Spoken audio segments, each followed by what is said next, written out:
अस्सलामुअलैकुम dear students, class 9th। आज हम एक्सरसाइज 3.3 से रिलेटेड चंद बातें, कुछ रूल्स हैं, कुछ लॉज हैं लॉगरिथम के, वो डिस्कस करेंगे और उससे रिलेटेड कुछ क्वेश्चंस जो कि मैंने आपके सामने डिस्प्ले किए हैं, इनको हम सॉल्व करेंगे। लॉज जो है लॉगरिथम के, वो बेसिकली 4 जो हैं वो असूल हैं जो कि मैंने यहाँ पर लिखे हुए हैं। जो पहला रूल है log with base a m dot n, का मतलब कि जब दो रकमें आपस में मल्टीप्लाई हो रही हों, आप जब उनका सेपरेटली लॉग लेंगे लेकिन साइन आपका जो मल्टीप्लिकेशन का है वो डाइवर्ट हो जाएगा, एडिशन में मतलब चेंज हो जाएगा।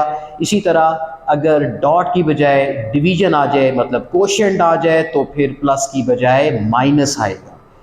चूँकि वैसे भी यहाँ पर ये लॉजिक बनती है कि देखिए ना, डॉट मतलब मल्टीप्लिकेशन, मल्टीप्लिकेशन का जो रेसिप्रोकेट होता है, मतलब जो उसका उलट होता है, वो डिवीजन होती है। इसी तरह यहाँ सम का जो रिवर्स होता है या जो उलट होता है वो सब्ट्रैक्शन होती है। तो इस लॉजिक के तहत यहाँ प्लस का साइन माइनस में कन्वर्ट हुआ। उसके बाद जो तीसरा रूल है उसे एक्सपोनेंट रूल भी कह सकते हैं। जब किसी भी एलिमेंट की कोई पावर आ जाए तो आपने उस पावर को नीचे उतारना है और फिर m को उस पावर के विदाउट लिखना है लॉग की शक्ल में। इस तरह से हमारी जो कैलकुलेशंस हैं वो काफ़ी इजी हो जाती हैं। बाज़ दफ़ा कैलकुलेशंस बड़ी टफ़ होती हैं, हम उसको जब डिकम्पोज कर सकते हैं इन रूल्स के तहत। मिसाल के तौर पर आप यहाँ पर देख रहे हैं 21 मल्टीप्लाई 5 डिवाइडेड बाई 8, यहाँ एक कॉम्प्लिकेटेड फॉर्म नज़र आ रही है।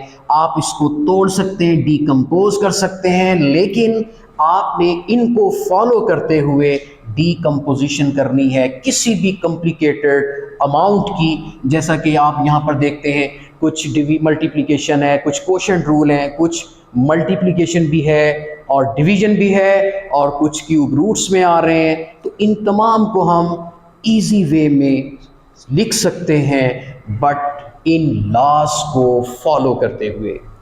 इसी तरीके से ये चौथा रूल है, ये भी हम अप्लाई करेंगे। अब हमारा क्वेश्चन जो पहला है वो स्टार्ट हो रहा है। देखिए, वैसे भी कॉमन सेंस की बात है कि दो अगर बड़ी बड़ी अमाउंट है उनको मल्टीप्लाई करना मुश्किल होता है, लेकिन एडिशन जो है वो बहुत आसान होती है। मिसाल के तौर पे अगर मैं कहूँ 70 मल्टीप्लाई 73, तो मल्टीप्लिकेशन से आप थोड़ा सा अवॉइड करना चाहोगे। हाँ, अलबत्ता एडिशन ज़्यादा ईजी होती है। लिहाजा यहाँ पर मैं देखता हूँ कि दो अमाउंट्स आपस में मल्टीप्लाई हो रही हैं। जब मैं इस पर लॉग का ये पहला रूल अप्लाई करूंगा तो ये कन्वर्ट हो जाएगा लॉग ए प्लस लॉग बी, मतलब कि जो मल्टीप्लिकेशन का साइन है वो एडिशन में कन्वर्ट हुआ। अब मुझे बताएं, ये आपको मुश्किल लगता होगा, ये वाली टर्म जो है, मैंने जो नई टर्म यूज़ की है, ये खासी आसान महसूस हो रही है। अच्छा, यहाँ पर आपने कंफ्यूज नहीं होना कि सर यहाँ तो बेसिस जो है वो मेंशन है, इधर तो बेस नहीं है कोई। तो कोई बात नहीं, बेस तो यहाँ 10 हो सकता है, क्योंकि मैंने बोला था कि जिस लॉग का कोई बेस मेंशन ना हो उसका बेस क्या होता है, 10 होता है। तो यहाँ पर लिखना कोई ज़रूरी नहीं, ये कॉमन सेंस की बात है, अंडरस्टूड है। तो आप इसको जस्ट सम में चेंज कर चुके हैं। चूँकि हमारा ये जो क्वेश्चन है, इस क्वेश्चन की जो हेडिंग्स हैं वो यही हैं कि आपने इन क्वेश्चंस को या तो सम की शक्ल में लिखना है या फिर सब्ट्रैक्शन की शक्ल में लिखना है। तो एक पहला सवाल जो है वो सम की शक्ल में लिखा जा चुका है। मैं सेकंड क्वेश्चन की तरफ आता हूँ। सेकंड क्वेश्चन में क्या देखता हूँ कि दो रकमें हैं और वो क्वोशिएंट फॉर्म में। क्वोशिएंट का मतलब ये होता है कि वो फ्रैक्शन फॉर्म में है। फ्रैक्शन को हम किस तरह रिजॉल्व करते हैं, किस तरह डिसॉल्व करते हैं, चलिए देखते हैं। आप इसको लिखेंगे लॉग 15.5 माइनस लॉग 30.5। यहाँ पर माइनस क्यों लगाया? चूंकि एक रूल है। रूल क्या है? जब m ओवर n आ जाए तो बीच में लगता है माइनस। एक बहुत बड़ी गलती करते हैं यहाँ पर बच्चे, क्या कि वो कहते हैं कि सर क्यों ना हम एक लॉग लिख दें और यहाँ पर ब्रैकेट डाल दें और 15.5 माइनस 30.5 लिख के। ये बहुत बड़ा ब्लंडर करते हैं। नहीं, एक लॉग लिखने का आंसर और आएगा, दो लॉग लिखने से आंसर और आएगा, और यहाँ ब्रैकेट भी नहीं लगेगी। असल जो प्रॉपर वे है वो यही है, क्योंकि रूल भी हमें यही कहता है। तो हम इस रूल के विदाउट अगर एक भी स्टेप उठाएंगे तो धोखा खा जाएंगे और हमारा आंसर क्या आ जाएगा? गलत। हम चलते हैं थर्ड क्वेश्चन की जानिब। यहाँ पर देखते क्या है यहाँ पर भाई दो किस्म के जो प्रोसेस हैं मुझे नज़र आ रहे हैं। मल्टीप्लिकेशन का प्रोसेस भी नज़र आ रहा है, डिवीजन का प्रोसेस भी नज़र आ रहा है। हम इसको करेंगे resolve in some proper way. जी, log 21 जब मल्टीप्लिकेशन का साइन आ जाए तो आएगा प्लस, log 5 जब डिवाइड हो रहा हो तो क्या आएगा, माइनस log 8। और ये बात याद रखें कि जितनी log के साथ अमाउंट्स होंगी, जरा काउंट कीजिए 1 2 3, तो 3 log आएंगे। जितनी अमाउंट्स उतने log आएंगे। अब देखें, ये मुझे जरा कॉम्प्लिकेटेड लग रहा है, ये आसान लग रहा है। देखें, 2 log प्लस हो रहे हैं, 1 log माइनस हो रहा है, तो यहां पर हमने इसको चेंज कर दिया।